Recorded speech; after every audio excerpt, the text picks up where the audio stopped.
Hi friends, అందరూ ఎలా ఉన్నారు? మార్నింగ్ 6 o'clock హారతి కల్లా గుడికి వెళ్ళామండి.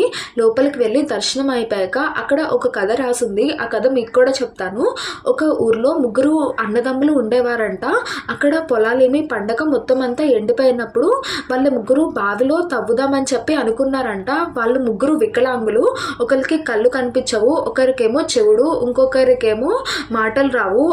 వాళ్ళ ముగ్గురు బావిలోంచి నీళ్ళు వస్తాయేమో అని చెప్పి వాళ్ళు తవ్వుతుండగా ఒక బండరాయికి గుణపం తగిలి అందులోంచి రక్తం వచ్చి వాళ్ళ ముగ్గురు మీద పడిందంటండి. అప్పుడు వాళ్ళ ముగ్గురికి ఏదైతే లోపాలు ఉన్నాయో అవన్నీ మాయమైపోయాయంట.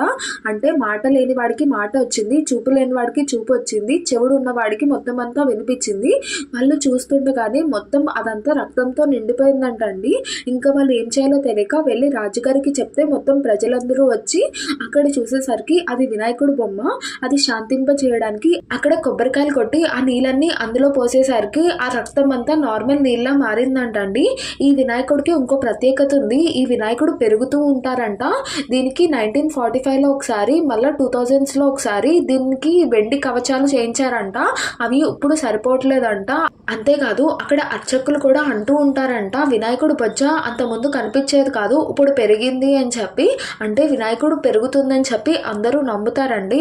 ఈ కాణిపాక వినాయకుడు కదా. మేము అక్కడ దర్శనం అయిపోయాక అక్కడి నుంచి బయటకు వచ్చేస్తే అక్కడ పార్క్ ఉందండి. ఆ పార్క్లో మీకు వినాయకుడు, నంది, కుమారస్వామి, ఇంకా శివుడు చాలా పెద్ద బొమ్మలు ఉంటాయండి.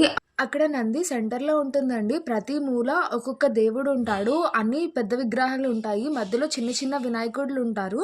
మొత్తం అన్ని చూసి అక్కడి నుంచి బయటకు వచ్చేసాము అండి. అవి చూసి ఆ తర్వాత మేము బ్రేక్ఫాస్ట్ అని చెప్పి అక్కడ బయట తిరిగాము. సో మేము ముందుకు వెళ్తే అక్కడ రాజమండ్రి టిఫిన్స్ అని చెప్పి ఒకటి ఉంది. ఇక్కడ మాత్రం బ్రేక్ఫాస్ట్ చాలా బాగుందండి. మీరు ఒకవేళ ఫుడ్ కోసం ఇబ్బంది పడుతుంటే అక్కడికి వెళ్ళి తినండి. గుడికి ఎదురుకుండా ఉన్న రోడ్లో కొంచెం సైడ్ గా వెళ్తే మీకు అక్కడ కనిపిస్తుందండి. ఆ తర్వాత రూమ్కి వచ్చేసి మేము అరుణాచలం బయలుదేరాము. అరుణాచలంకి కాణిపాకం నుంచి వెళ్ళాలంటే ఫస్ట్ చిత్తూరు వెళ్ళాలంటండి. చిత్తూరుకి 20 రూపీస్ తీసుకున్నాడు. చిత్తూరు నుంచి మేము మళ్ళీ వేలూరు వెళ్ళాము. వేలూరు ఒక్కొక్కరికి 55 రూపీస్ తీసుకున్నాడు. నెక్స్ట్ వేలూరు నుంచి అరుణాచలం వెళ్ళాలి, అది 65 రూపీస్ తీసుకున్నాడు. ఇక్కడ అరుణాచలాన్ని తిరువనమలై అని చెప్పి పిలుస్తారండి. మీకు అరుణాచలం అని కనిపించకపోతే అది చూడండి, ఖచ్చితంగా దొరుకుతుంది. మేము అరుణాచలం వచ్చేసాను. నెక్స్ట్ వీడియోలో దీని గురించి చెప్తాను. బాయ్.